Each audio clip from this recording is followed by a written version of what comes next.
I log in, check pod. Pod not started. Bad pod. Can devs do something? All right. Devs can do something. Hey guys, we'll kick off. Let's run the intro.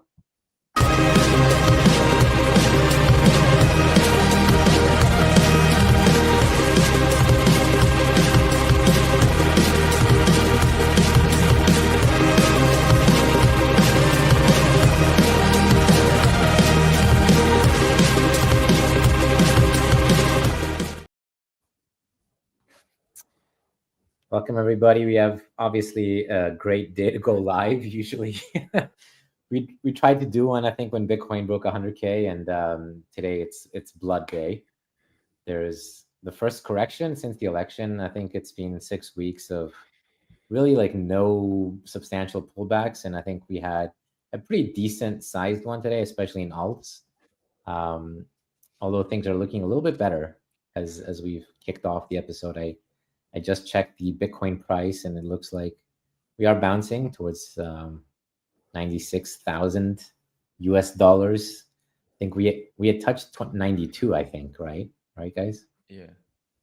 It's kind of funny because like if you told someone like before the election that we'll be at 96K and people will be freaking out, it's like, oh, like what the fuck are you talking about? But now it's like, oh my god, it's over.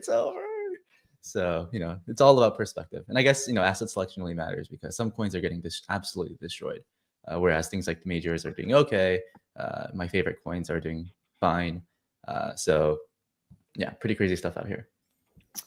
We'll get into Fartcoin, Taiki. I know you're eager to let a few of them. Taiki, he hasn't even felt this little pullback. Fartcoin's at all-time highs.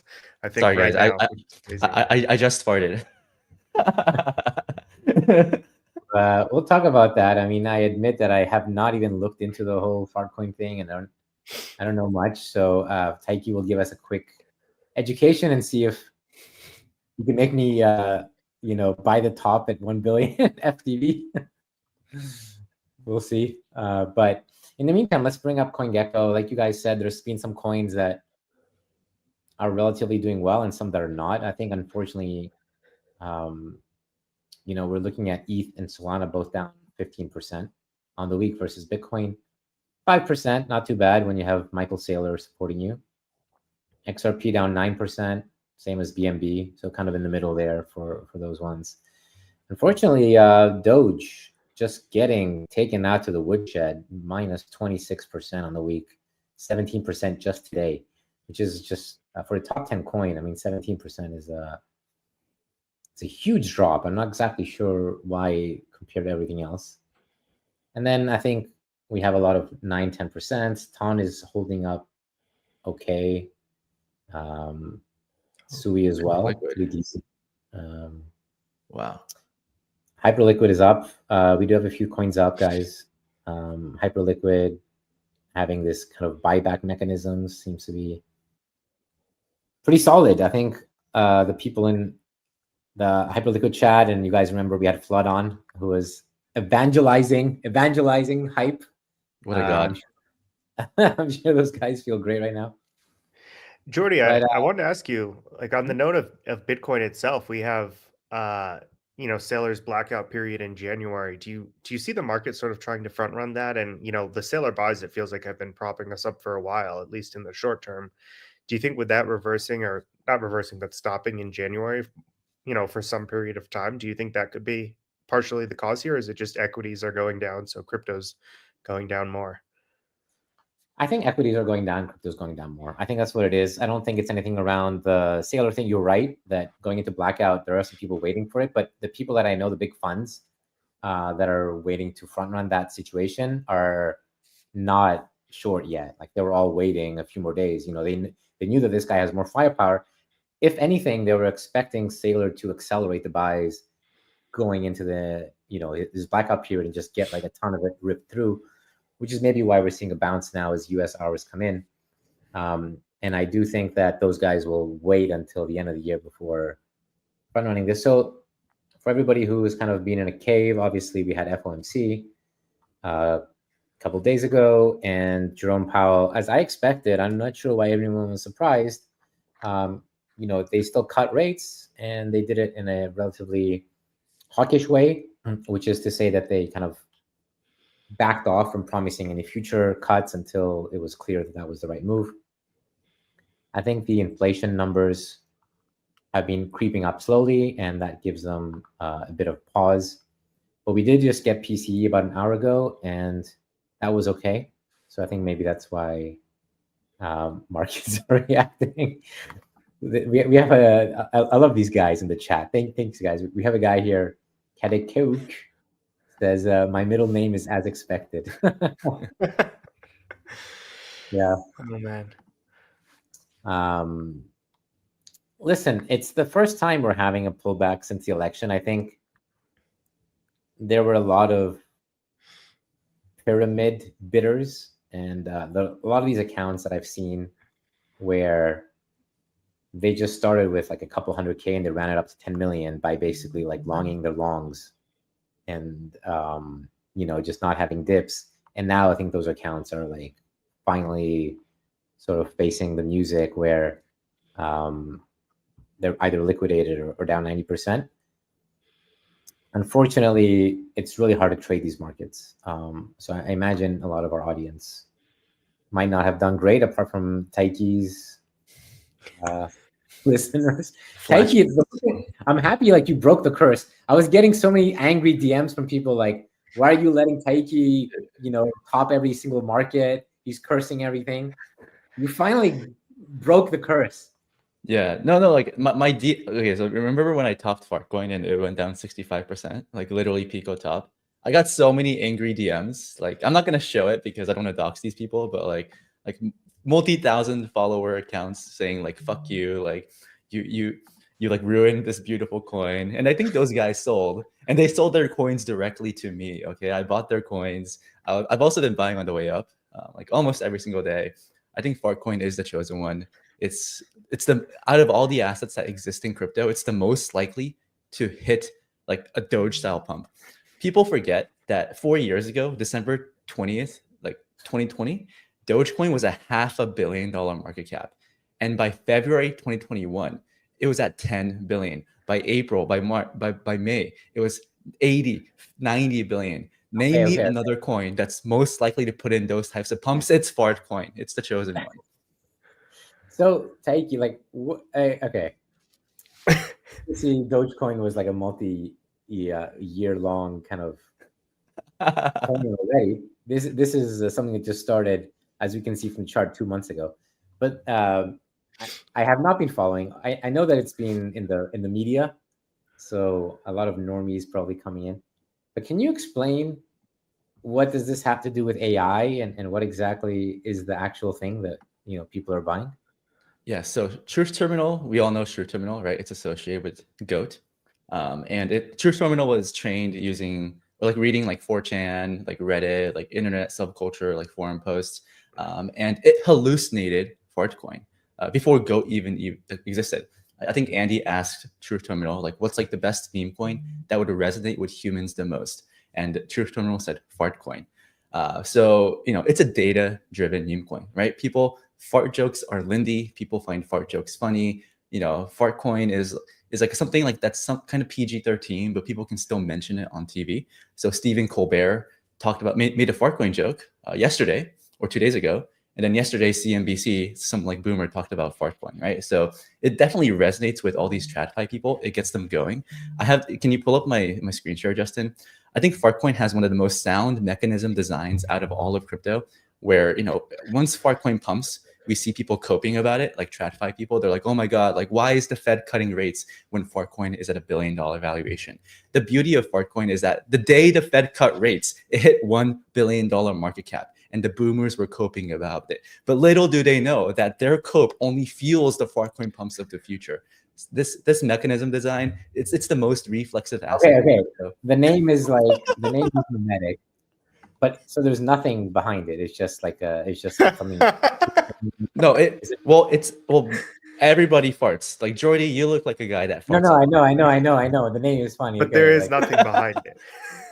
There is nothing behind it. Okay, there is nothing behind it other than the fact that it's called a Fartcoin. and the more green dildos Taiki uses for Fartcoin, the more it farts. Okay, I get it. It's funny, but there's nothing. There's no like AI thing or. Well, There's also like the thing okay. is, here, Just, also let me explain, Joey. Let me let me explain. Okay, Justin, share my screen. Okay, so obviously, these AI coins are getting like destroyed, right? So this is cookie.fun, which is kind of like this AI agent dashboard. And Fartcoin, because it was birthed out of the AI meta, it's always going to be bucketed as part of the AI category. So if you think that the AI sector grows in the coming weeks and months, then Fartcoin is going to receive passive flows in the future. Also, I think Fartcoin is the only coin that TradFi and people care about. Fartcoin is the only coin that has this triple Venn diagram overlap, right?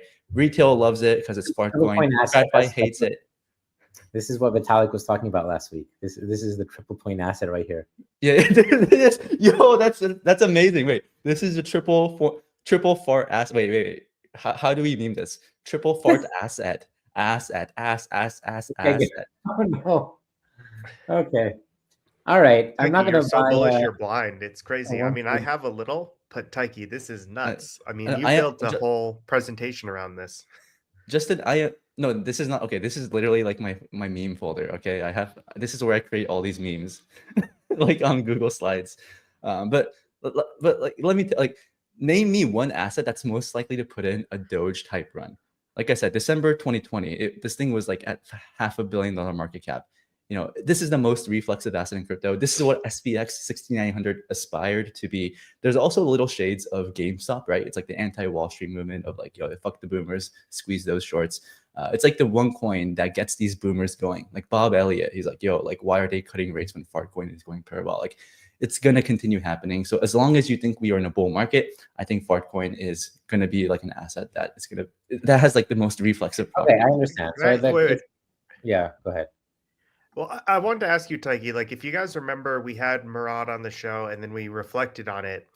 And I talked a little bit about, I made this, I don't know, prediction. It was sort of consensus, but also a lot of people didn't want to buy into it, that the rotations happen so quickly. So Murad had this thesis of like SPX 6900, MOG, there's Peanut, there's all these coins, Mooding. And I sort of said, like, these all last a bit, a month or two. They go to $1 billion, $1.5 billion, and they fade out. And then there's this new thing. And I sort of said, like, all right, if it turns out that Murad's picks, if they sort of fade out and then a new narrative comes along, which seems to be Fartcoin, then we sort of have to agree that at least for now, until proven otherwise, these are all just temporary fads. But you're saying you think this will actually break out of that. And this has lasting power and the rest are just fads, correct? Correct. Because the other memes, it's only like a crypto Twitter, like crypto native coin, but this is the first coin that has broken out of the crypto Twitter zeitgeist, right? Like, okay, if you, like I said, Stephen Colbert talks about it, the boomers are talking about it. And if you pull up my screen, like the Stephen Colbert joke, this was 2 days ago, but I think most of these like comedians, right?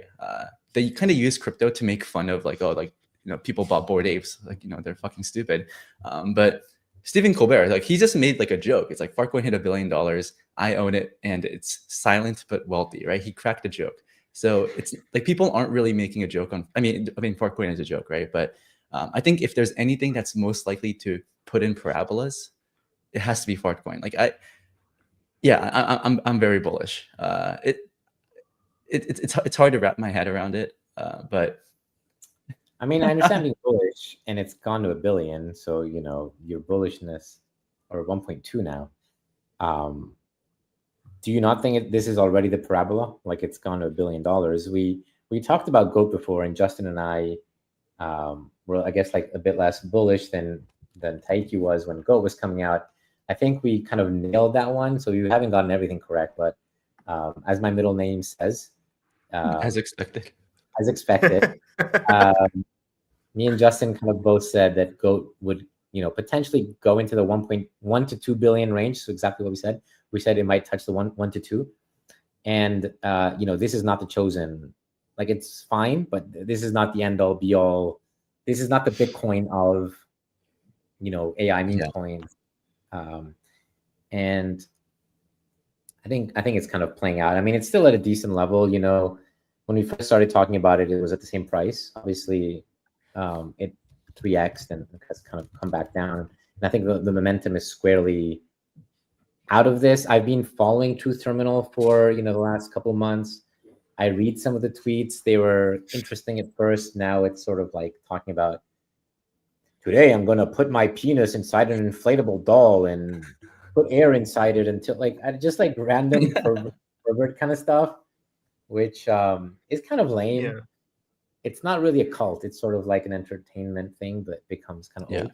But there was a big learning I took out of that. There's a huge lesson I learned, which is the more you hate a coin, the more you should buy it, for two reasons. Like, one, if you have like expending mental energy on disliking this thing, that probably means it's going to get some attention.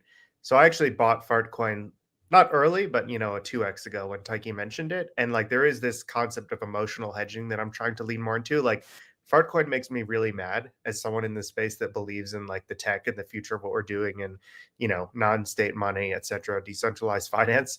Fartcoin made me very upset, but I tried to turn that into something productive. And so I actually bought it, roughly 2x ago when Taiki started telling us about it. And for me, that's been good. Now I don't have to look at this thing and be angry. Now I can actually just be sort of happy it's doing well. And so like that's the big lesson for me out of all of this. Like these things do perform well, especially if they spark some emotion in you. It's the most hated rally. Imagine the smell.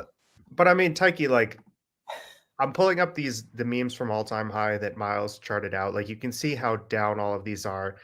They all had similar, I don't want to say similar narratives because they all have something like a little bit different of a twist, but like we had a reason to explain like, oh, SPX, it's people are upset with the financial system. They want to be in a cult they think can flip the S&P. Like WIF and Bonk are the meme coins of Solana. Solana's the future. Peanut, Trump. By the way, like these numbers are 2 days ago. This is pre-dump. I mean, if you look at them now, it's going to be like twice as bad. Like Peanut's going to be down 130%. Everything's going to be 130%. It's negative. Yeah, no, I understand. Like, look, I could be wrong, but that's I'm just laying out my thesis, right? And yeah, I'm just laying out my thesis. But I think what's happening now is that there's a significant animal to fart rotation. I think that's what's happening right now. There's too many animal coins. Like Fartcoin is a one-of-one meme. You can't make derivatives of Fartcoin. Like you can't make like a stinky fart coin, liquid fart. Like it just doesn't make any sense. It's okay. So like, what is your exit? Like, share your exit plan on it. So you got a bunch of this coin. It's getting like attention. Are you holding forever? Or are you just gonna like what? How do you exit? Where do you exit? So sorry, my AirPods. I'm sorry, guys. I'm sorry. Like we can't discuss exiting. I don't know. No, wait. No, actually, there was a glitch. There was wait. I would answer any question. I would answer everything. Screen, guys. What's going on? No, like I literally couldn't hear. What did you say? like I was trying. You can see my face, okay? I was trying to recall. Let's see if like there's technical problems. Taiki, you have done remarkably well on this Fartcoin call. How do you think about taking profit or exiting? Like exiting. Oh, okay. So selling. Okay. Is that the question? Selling. Yeah. What's the plan? Okay. I'm a DeFi guy. Okay. DeFi guys know how to diamond hand coins. We are true believers. And I think for me, I genuinely think that this will get past 10 bill. But of course, I do have to sell on the way up because I just can't be that guy. I think there's like this round number theory where like $10 is like a round figure or whatever. I don't think that's true. I think Bitcoin topped, or Bitcoin last cycle, people said like, oh, 100K target, right? And it topped at like 70K. Last cycle, Doge was like, oh, it's going to $1, and then it topped at 70 cents. So I think I would take some off around 6 to 7, like as a part of my bag. But like if it gets past the $10 mark, I think I don't really know what's going to happen, right? Because Doge hit 90 billion when Bitcoin only hit 70K. So if Bitcoin goes higher, then who knows how big these coins can go. So guys, so I would here, like my first target to take profit is like 6 to 7. 6.9. 6.9 billion. God, why is my look? I'm serious. Like my AirPods keep disconnecting. I can't. Fuck. Hold up. Hold on, I need to turn off my Bluetooth on my. All right. See, this is what happens when we go live. We have these technical difficulties. Oh, good, Taiki. We'll pick up with Justin. Justin, can you bring up this I'm so sorry. Andy tweet here? Figure this out. Okay, yeah, I'm back. Okay, so we're looking at Andy's tweet. So he's saying he's gonna break his usual embargo, and he will provide some commentary. I read this tweet. It was interesting, at least, to see what he's talking about. He says that they've inspired 1.6 billion of market cap at some point, and 3.3 and other stuff. Apparently, the terminal has $40 million of random coins that, as he says, thanks to all you mad bastards sending it coins and pumping them. I don't know exactly what coins that is, if it's just gold or what it is. I have it pulled up. Yeah, so it owns 2% of Fartcoin. It owns 4% of Cerebro. So it owns 25 million of Fartcoin, 30 mil of Cerebro, or whatever.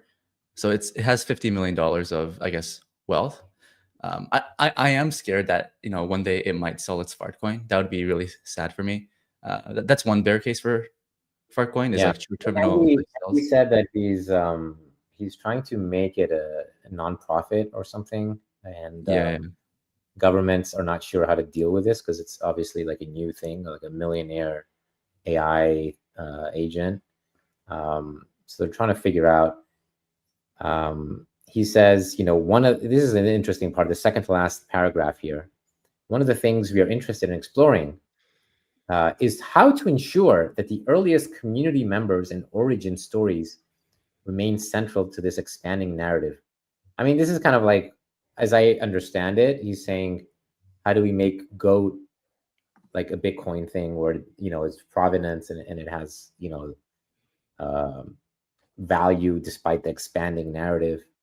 And he doesn't have an answer yet, but, they're trying, obviously hoping to try to do this. I wanted to ask you guys, do you have any insight? So like we looked at the wallet, we saw where the coins are held, but like, what does it actually mean that this, quote unquote AI agent is controlling those coins? Because I noticed, the Freysa AI project put out a blog about what it actually means for like an AI agent to control a wallet. And there's, through three ways you can think about this. The AI agent has complete control. There's some shared control. Maybe they share like a Gnosis multisig, like one AI agent, one human, some distribution like that, or full human control with agent input. Is GOAT full human control with agent input, or does it actually like fully control the keys and it, it could go to Uniswap itself and sell? So right now it's like Andy controls it. Yeah. I think right now there's very few AI agent projects that actually control like wallets. And that's because I think it's really hard for that to happen. And if it does, it's probably going to fuck up. So it's like a really hard like problem to solve. And that's why we haven't really seen like people like trading agents on chain, at least yet. I know like News Research, they're working on like trusted execution environments and having AI control wallets and whatnot, but I don't really think it does anything significant. So right now it's still mostly human controlled, to my knowledge. So you're telling me that the narrative is the AI agent controls this money, but really Andy has like his little ledger and he goes and puts in his password and then can like theoretically dump all the Fartcoin or buy Fartcoin? Yeah, he could, yeah. To my understanding. I know he's trying to set up like this legal entity so this AI can like do other stuff, but I don't really know what that will like unlock in the future. Yeah.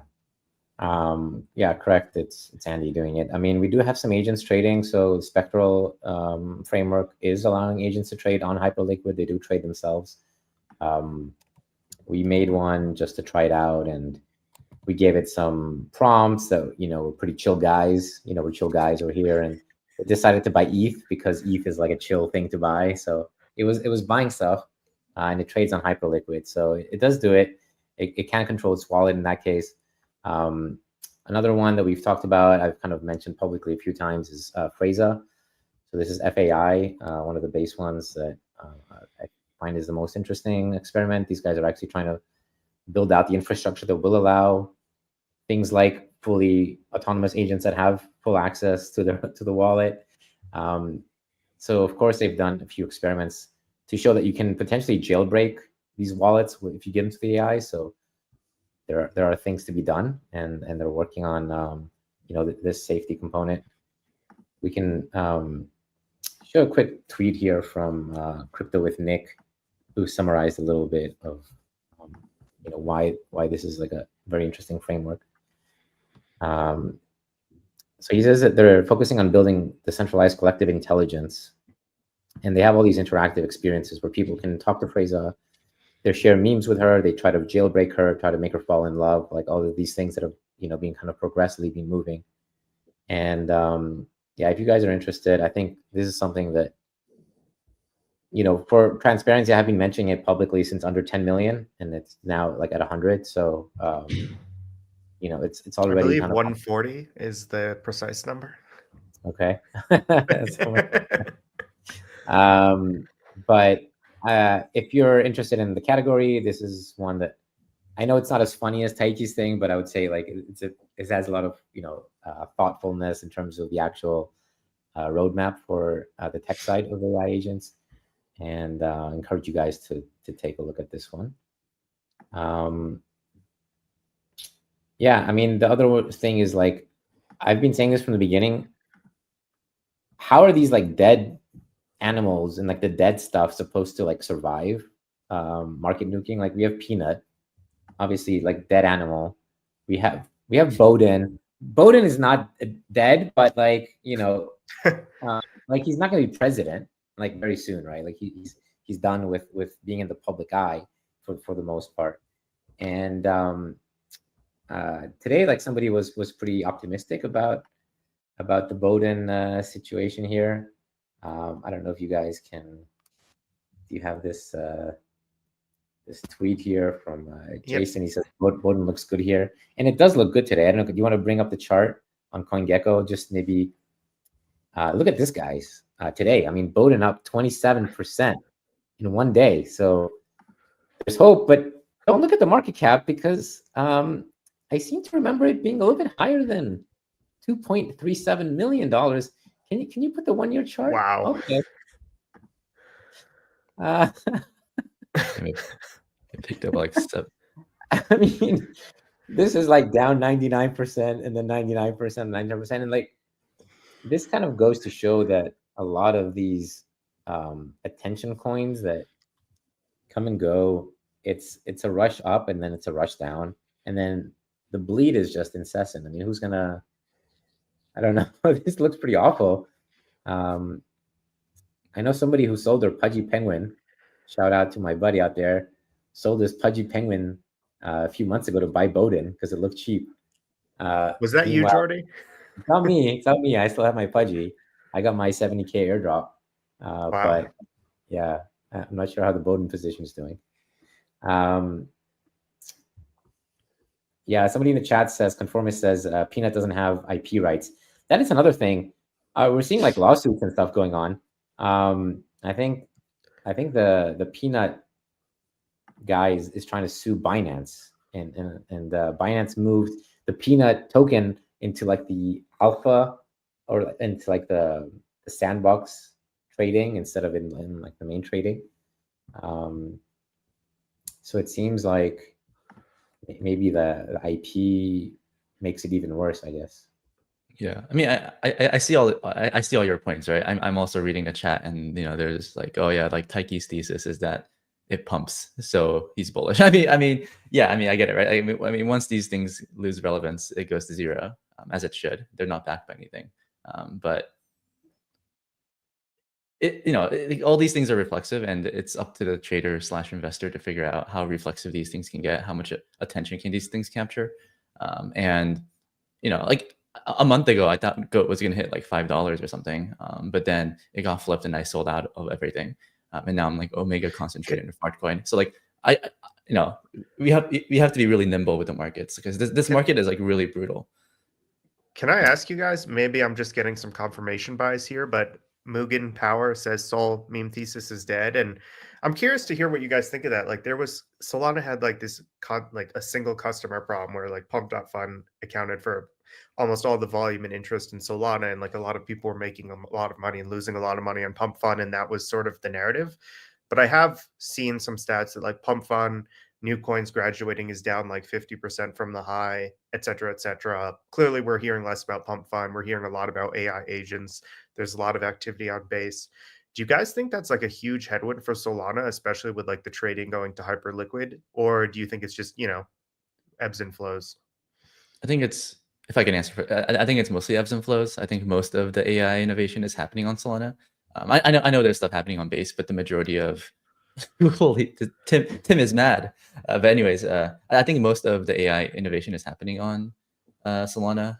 I've heard arguments that like maybe Solana becomes like the AI like chain, where that's where the majority of agents like transact on chain. I mean that's like mostly hopium, right?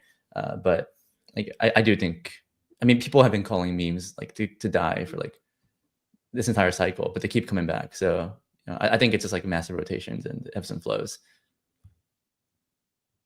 Yeah, I have mixed views. I mean, I think the hyperliquid thing definitely took some of the gamblers, speculators, traders, like the people really in the trenches trying to make a lot of money, went to hyperliquid and started creating that ecosystem there.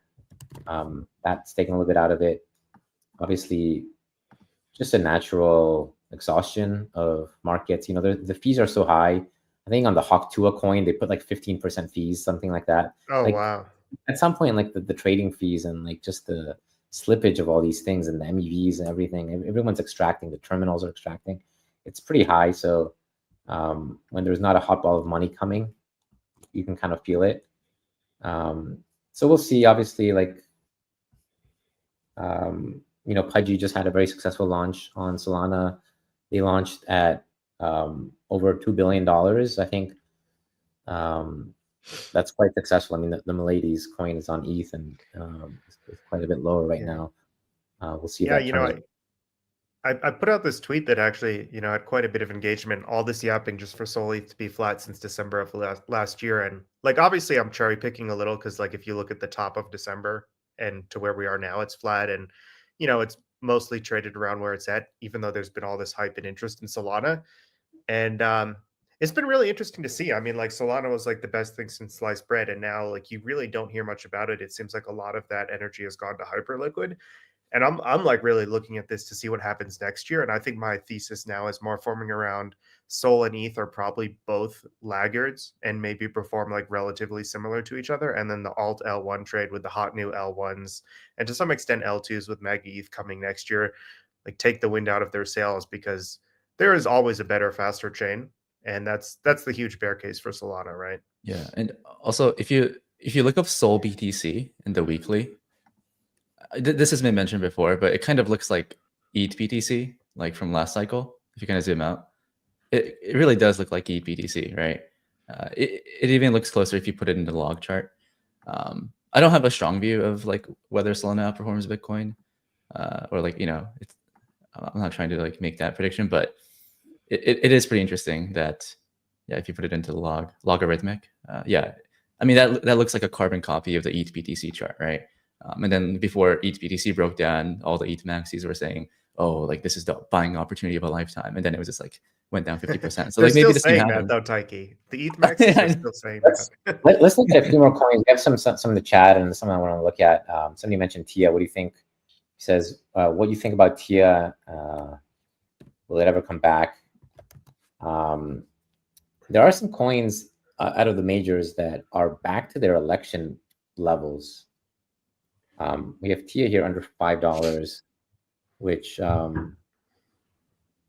it's back to like what it was pre-election, basically. Like we're like reaching all-time lows. It's brutal. Pretty rough. It's interesting. Do you remember how it was getting shilled for the unlocks? We talked about that. We saw the tweets of like the investors that we knew were unlocking around this time. We saw them sharing how Celestia was like the next best thing since sliced bread as well. And then now we don't hear anything about it on the timeline. And they sort of like manufactured this exit pump, which is just fascinating to see in hindsight. Yeah, a strange situation. Another one, we saw Aptos founder resign today, or one of the two co-founders. It's not quite as bad. It's still up on the November, which was around $9. So not as bad. I think Move is doing okay as an environment, but obviously Sui is doing great. Move had an above average, above the expectation launch. Yeah. Sui's insane. Sui's insane. So I'm not exactly sure what the reason that Mo resigned, but that was quite surprising news for me today. Not sure. Yeah, don't you guys think it's interesting though? Like I remember the Sol Luna AVAX trade last cycle, and I'm not going to make this mistake again, but that made me so mad because it was so apparent to me that basically all of the interest and all of the capital that went into those ecosystems was literally taken from the Ethereum ecosystem, and it sort of left me wondering like what would happen to Ethereum if those alt L1s didn't pop up. Obviously most are irrelevant now except for Solana, but then you see like Sui, and Sui's at 40 bill FDV now, 12 bill market cap, and you sort of wonder like how much capital has gone into Sui as like a Solana catch-up trade that has taken wind out of Solana's sales. And this just seems like a cycle that's going to keep playing out to me in my opinion. And then it's like what happens to Sui when Monad launches, right? Monad or Barachain, like these are both going to be very hyped up, right? And Sui, it doesn't have as robust ecosystem, so just what sells off as people rotate into the new thing. Yeah, and I think this is why people eventually just become like more and more Bitcoin maxis the longer they're in this space, or like they just like punt on meme coins because it's like we can just pump these things or whatever. So I feel like that's like Chad says S&P is back in green for the day, I guess. Obviously, like yesterday, not so much. See Bitcoin above 96 right now, just barely. Yeah, we're bouncing. Not too bad. I mean, Solana's pumped back to 189. I think it had gone down to like 175 or so. So Dogecoin above 30 cents. We're bouncing a little bit. I think there's still money on the sidelines waiting for dips. And that's the good thing. But I will say that overall, I think the super easy money where I've talked about it on previous shows, like everyone has thought they're a genius because literally any coin, whether it was, Litecoin or XRP or whatever anyone bought went up, and you just feel like you've cracked the code. I think that period is done. I think a lot of people gave it back right now. Even if things bounce, I think a lot of people just in perps and stuff. So I'm actually huge. You're hugely bullish still for 2025 though, right? You just think it's not easy season where everything goes up. Yeah, I think when you enter a price discovery period, the election was the initiation of like a repricing of everything. Like, what does it mean that you have a U.S. president that is suddenly supporting, not just supporting, buying stuff, launching stuff, like the implications of that, both in the U.S., but then also geopolitically, like, what is China's response to, do they have a counter to this, and who's going to win this race? Is there a crypto gap? Like all this kind of stuff. It set off this absurd run we've had now for about 6-7 weeks. And nobody wants to short because you just get completely blown out. Even if things are clearly at like an insane price, you just don't want to short it. Like imagine shorting like Fartcoin, right? Like you don't want to do that.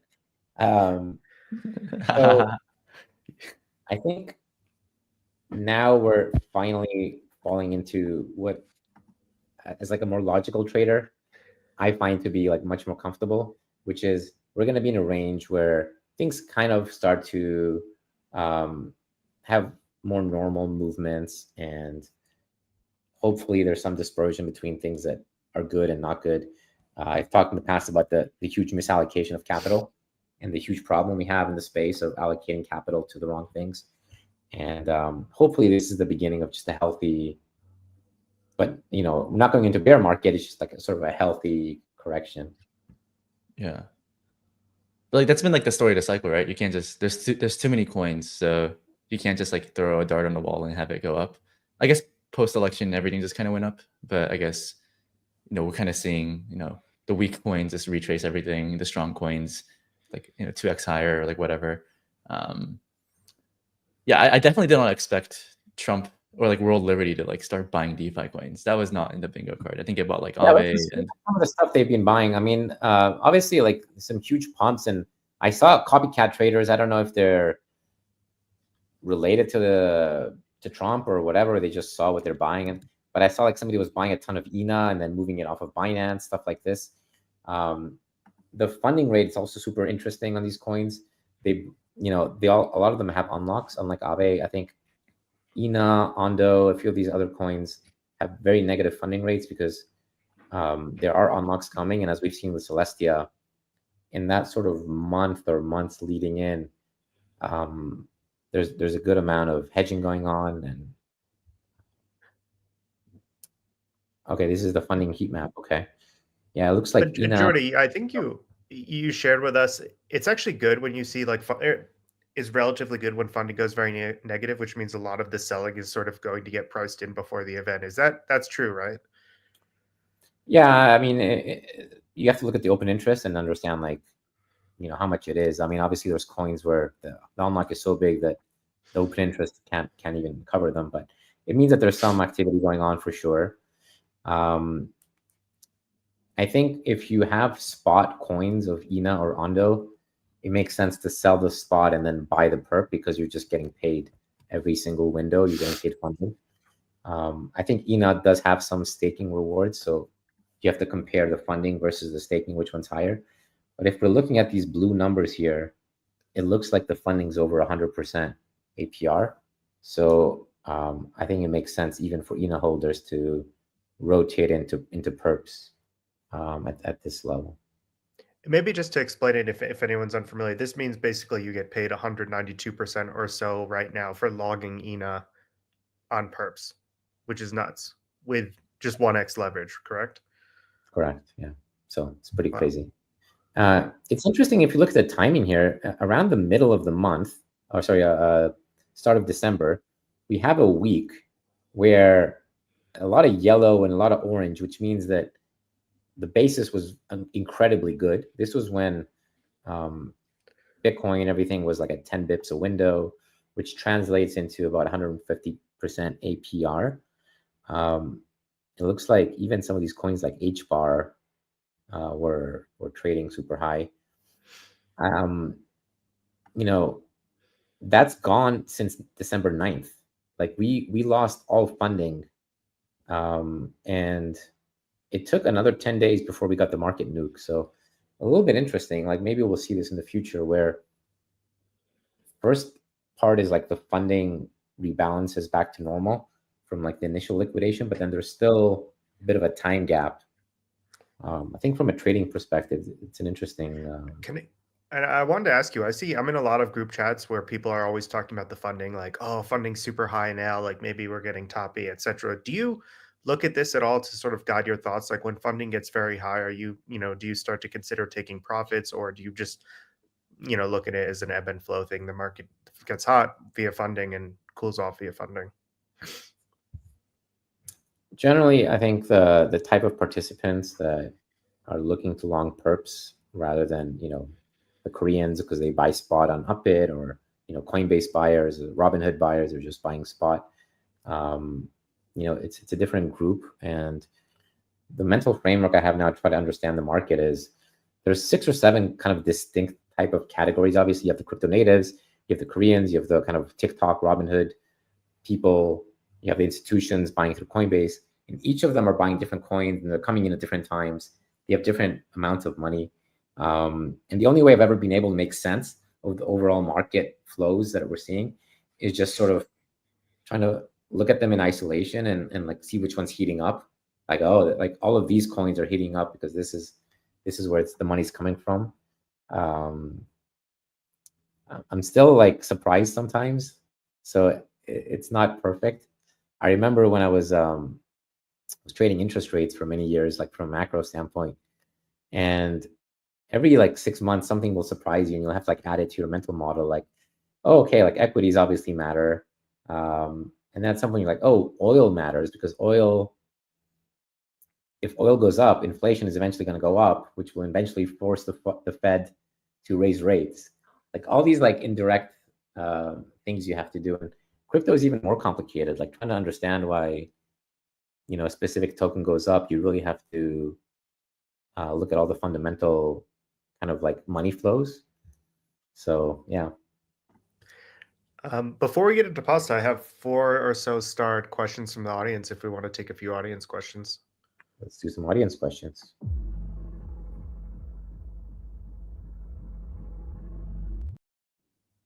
So Suha here, how is the appointment of David Sachs going to influence the crypto market? So David Sachs was appointed as the crypto and AI SAR 2-in-1 package here. My thoughts there are, I would highly recommend, if you guys haven't watched it yet, everyone should go check out this top video here, David Sachs on Solana. It's 24 minutes from 2 years ago of Sachs and Chamath basically talking about how much Solana they own and talking about their thoughts on blockchain startups, etc. For me, that was very interesting. I'm a huge Sachs fan. I listen to All In pretty frequently. I think that was sort of the inspiration actually for this podcast, is we really like what they were doing and didn't see a comparable in the crypto space. I don't know. What do you guys think? I think it's incredibly good news. It's probably more bullish Solana than something like Ethereum, just because Sachs he's an LP in Multicoin as well. I think he actually was the anchor capital and the first investor in Multicoin, which is really interesting. But yeah, curious if you guys have thought about it. Justin, can you just like quickly summarize whatever takeaways you had from that 24-minute clip, like a TLDR? I mean, I'll listen to it. Yeah, the takeaways were pretty solid. They were basically along the lines of, there's a lot of scams out there, but there's a lot of interesting stuff being built. And then Chamath and Sachs in particular also talked about, sort of countering Jason, that you actually have to look at all of these coins differently. And like crypto as a whole, like thinking about the industry as just one thing is probably not right. But thinking of Bitcoin as one thing in particular and being different than Solana or Ethereum, and then looking at some of these AI coins and this AI infrastructure that Chamath is invested in as something different as well. So I think they actually have a pretty good understanding of crypto markets. They all do venture in some capacity, specifically Sachs and Chamath very heavily in crypto. They've also made a ton of money in crypto, right? Chamath has been an early Bitcoin investor, Sachs an early LP in Multicoin, which shout out to Kyle, has done very well. So I think they're, 1, both bullish, 2, they have a lot of financial stake in this thing, and 3, they actually just have like a pretty good understanding of what's going on, not at the level of our listeners and us, but like for what it is. I think it's a pretty good appointment. So I'm pretty excited. I do think the 24-minute video is worth watching, but that's the TLDR. Yeah, I think that's good. I mean, I'm a bit uncomfortable with like the whole premise of this stuff, and I know there's like the "do you want to be right or do you want to make money" crowd, and I get it, you know, but look, like I'm happy Trump won. Obviously, good for the industry, good for bags. There's a certain amount of like pay to play going on, I'm sure. I had a tweet that Justin's son obviously like gave a bunch of money to Trump, right? He like World Liberty. I don't know. He put a bunch of money in World Liberty, and there's this lawsuit going on about WBTC, which Justin's son bought from BitGo. Look at this, December 18th, World Liberty exchanges all their Bitcoin CBBTC from Coinbase BTC to WBTC. And this is after, you know, Justin's son gave them a bunch of money. Like, are they doing this because suddenly they feel like WBTC is a safer, more decentralized product than CBBTC? Or is it a pay-to-play thing? I think everybody can decide for themselves, but it's an arbitrage, Shorty. It's an arbitrage. It's arbitrage in a certain sense, right? I am doing, I mean, we know how these politicians and how this stuff works. Like, you buy access, you give them money. The Trumps love money, and then they'll do favors and, you know, buy your coin with 250K on their wallet, or switch their BTC to your BTC or whatever. And then, like, I remember, like, there was that other guy, that XRP guy, that they were looking at putting in as one of the CFTC chairs or whatever, and suddenly, you know, XRP is pumping. And then, like, this kind of stuff, are we, I mean, yes, you can play this game and make money. Like Justin said, you can kind of figure out which coin is everybody an advisor on, and then are they going to be able to use the political power they have to direct over performance for that coin. Yeah, I don't know how I feel about it. Yeah. I understand your reservations, but obviously, like, this is the better timeline to be living in as far as crypto goes versus like in a Trump versus Kamala situation. Like, sure, now it's insiders doing insider things and pumping specific coins, but that's better than insiders, targeting specific coins for political reasons, right? I understand. I mean, one's better, and I think there's been a natural pushback. I saw Nick Carter saying Yeah. that he doesn't think it makes sense for the government to buy Bitcoin, which is strange for a crypto person who's very like adamant Bitcoiner and crypto person, and there's a little bit of this, just like let's be grounded. Let's not go like too crazy, and let's be in a healthy. Yeah. This is interesting. So I spoke last week, I think, about or maybe it was a few episodes with Travis where I was talking about, well, like the strategic reserve makes sense, but the second you announce it, if it's not classified, it sort of ruins the whole point of it. And then I talked to someone about policy last week, and someone who's actually like trying to work with the Trump administration from a policy perspective to actually, push the idea of a strategic reserve. And the Bitcoin Policy Institute has actually like put out some interesting work on this. I'm sure we can link it in the description here about how we could actually create a strategic reserve without going through Congress through executive order. And so there is something interesting there. I mean, we'll talk about our predictions next week on a strategic reserve, but I actually think like 40% chance something like this happens, which is pretty interesting and something worth following too. But I agree with you, Jordy. There is something sort of gross about us like getting who we want elected to basically just buy our bags, which is sort of crazy to think about.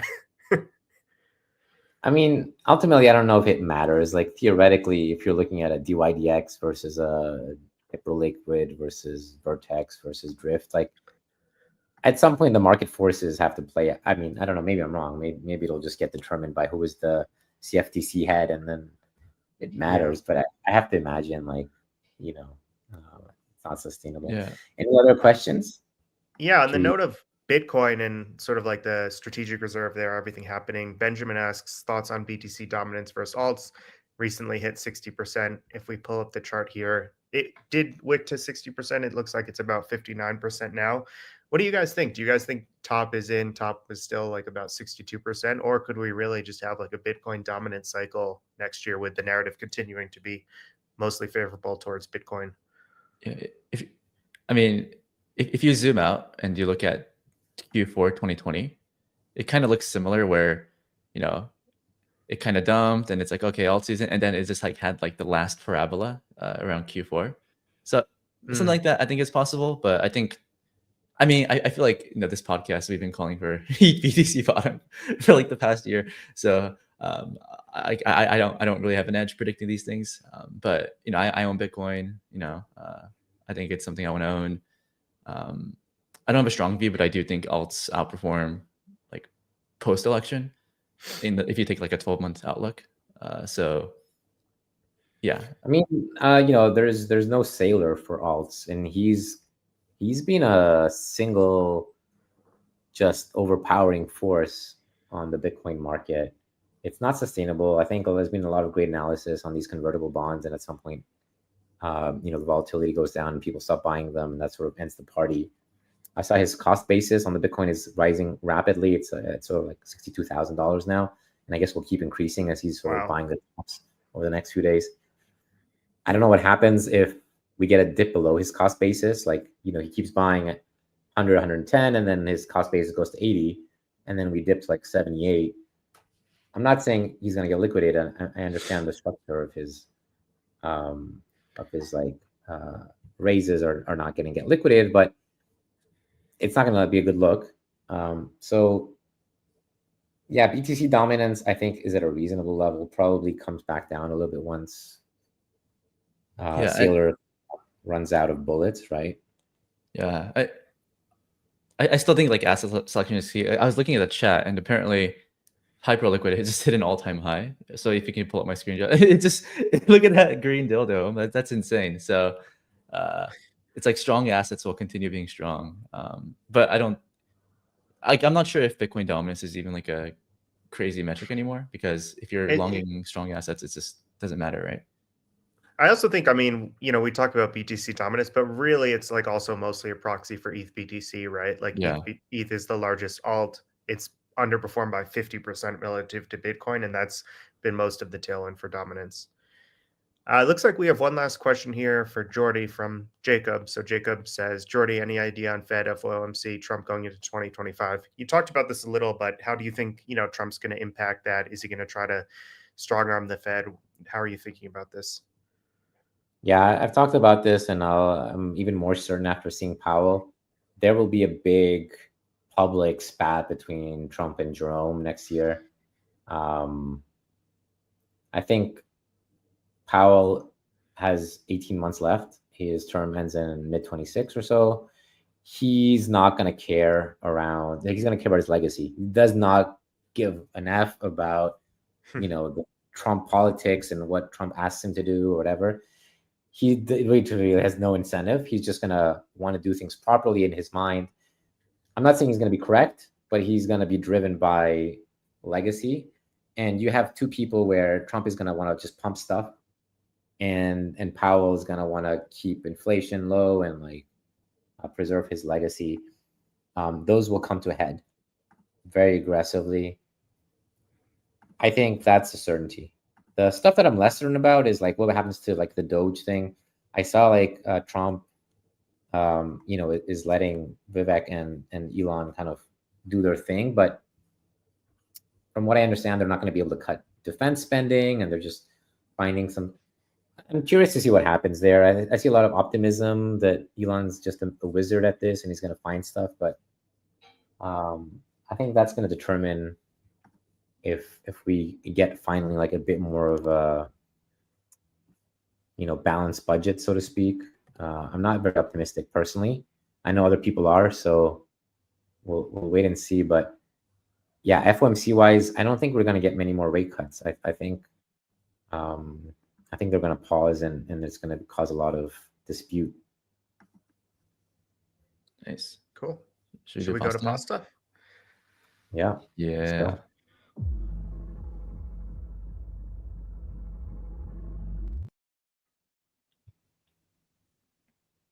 Taiki, how about you kick off? All right, Justin, if you have it ready. So, Jordy, I think you talked about.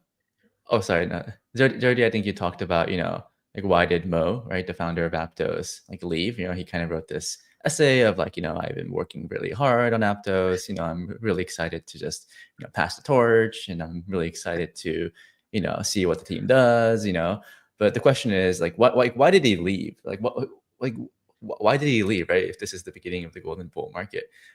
And I saw this tweet, Justin, if you can pull it up. The reason he left, vesting cliff reached. He has reached the end. Now he can pass the torch, and now he can be on permanent vacations. I saw this. I mean, it's definitely funny. I don't know if it's true. I mean, I think these guys get their vesting anyway. I don't think I don't know how this stuff works with. No shade to Mo. It's a pasta. It's a pasta, right? I don't think he's a bad person, but I'm curious to see I'm curious to see what happens to the next step of these people. They leave their project that they're known for. Do they just join the Trump administration on some or they just start something else? I'm kind of curious to see what Mo does. Just how is it all going to work? I'm curious to see. Yeah, I mean, there's retirement's boring, right? He's got to do something. Yeah. Justin, what do you got? Yeah, so I mean, look, we're all fans of WorldCoin on the show. We all think it's innovative. It's been amazing how they've been able to onboard the world. Super impressive. I wish and I hope in next year with the Trump administration we can onboard people in the US. But WorldCoin hasn't been stopping. They've been going after VIPs around the world. And so you can see here that WorldCoin posted this picture. It is essential to place the human person at the heart of all our concerns and activities. And then you have this WorldCoin ambassador with, it looks like maybe a Gen 2 orb there, scanning the Pope's eyeballs. I'm not sure if the Pope here knows what's going on, or if this WorldCoin guy just sort of charged in with the orb and onboarded the Pope. But this was just incredible to me. And then our, probably our most prolific pasta poster, Gwart, says this could honestly be one of the most cursed images of all time. But I disagree, Gwart. I think this is hugely bullish. Everyone's going to onboard. Everyone's going to scan their eyeballs, and it starts with the Pope's leadership. So Christians around the world will now be scanning. Is that Rob Leschner? No, I think it's no. Just, come on, Rob Leschner, friend of the show. No, wait, really? That's not him. No, Rob is 10 times more handsome. It's Italian version. I'm sorry, Robert. I'm sorry. It's Roberto Leschnero. That's who it kind of looks like him though. But I mean, come on, even the Pope, is onboarding here to WorldCoin, and you guys haven't yet. I think it's time everyone scans. Capitulate.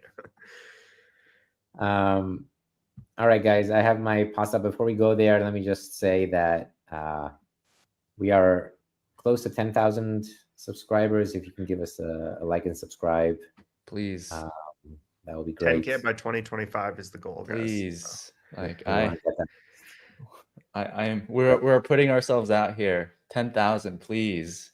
Taiki's entire reputation in life is Fartcoin. All right. I'll show my pasta. We'll do a poll after that. Give people some time and chat with the audience a little bit. But I have a relevant pasta to you, Taiki. I know you did a interview with David Gills. You had one of your interviews there, and we have a tweet here. My dad watched my Taiki interview and asked me if he was gay because he was waving a dildo. And then Good Alexander says, "What did you say?" I said, "Yes, he is." And if you scroll down, there's like an AI chatbot that responded as well. Let me see if you can. Ouroboros. Yeah, he says, Taiki trading tools are unconventional but effective. The dildo indicator has predicted more market tops than traditional PA. Your dad's getting a crash course in crypto culture. There you go. This is not a bad AI response here, so pretty good. Jordy, I have to vote for you on this one. Like, I don't know how you keep doing it. You won the Vitalik episode, which has me in shambles, and you've just been on a roll. I think you've won like several of the last pastas. I haven't won one for months. The Vitalik one, I mean, he was cracking up so hard. Yeah, but I lost on purpose, right? Like I had to be the one to ask about his, if he's packing size. The people wanted it, so. The people wanted that one. I think Justin tried. We're not gonna maybe say what happened. We had to cut it. Justin tried to have a similarly interesting pasta with Vitalik, but it didn't go well. We had to cut it. Apologies again to Vitalik for the awkwardness. Yeah, sorry, Vitalik. I'm still embarrassed about that. Like, the role model for our industry, I upset. Which I'm sorry about, Vitalik. If you see this, it really was an accident. Well, we can mention what happened, right? I think so. Yeah. So Justin, you want to say what? Justin, do you want to go? Yeah. Yeah, sure. So look, there's been a lot of comments online. Vitalik has a new girlfriend or a girlfriend, maybe for the first time, unclear. And I guess there's an open question here if this is bullish or bearish Ethereum. And I wanted to probe Vitalik, are the rumors true? Does this make you more motivated to make Ethereum the future? Maybe if you have kids, they need to pass the Ethereum torch and move it forward. But he just said skip. No comment. Yeah. So I had to emergency pivot. I got flustered. I had to pull a bad pasta out of my ass, and it didn't work out too well for me. Justin turned red, turned like so apologetic, like sorry, I didn't mean that. Sorry, Lord Vitalik. Yeah, that's what happened. Yeah. All right. Well, are we getting the poll results? Yeah, it looks like the poll. I'm pulling up the results here. It looks like we're almost done here. It looks like a resounding victory for Jordy here. So 58%. Oh my God, why am I so bad? So low, just Taiki. Not great. Okay, I need to try harder. Right? What am I doing wrong? I need some self-reflect. Like last week though, like it's true, like what Steven says here. Even though like Vitalik chose my pasta, I had a lot of people reach out to me in like this clip, and I think our editor, shout out to our editor Brad for making a really nice clip out of it with the USB stick and everything. for Vitalik, but people came up to me like, I've watched this 15 times. Like, you love that clip. Yeah, Vitalik didn't find it funny. No, I think the episode had something for everybody. We tried to crack into the humor a little bit, but we also, we asked Vitalik if Bitcoin is going to be cracked by quantum computing. We had some tweets about that go viral. So I think we had a little something for everyone there. That was definitely a top episode in 2025. Yeah. Absolutely. Cool. Well, let's wrap up here, guys. I mean, it looks like it's not going to be the end of the world. I don't think the bull market, so to speak, is over. Just healthy stuff. We'll be fine. Hopefully everyone's doing okay out there. And yeah, we'll catch you guys next week. Peace. Like and subscribe. Please.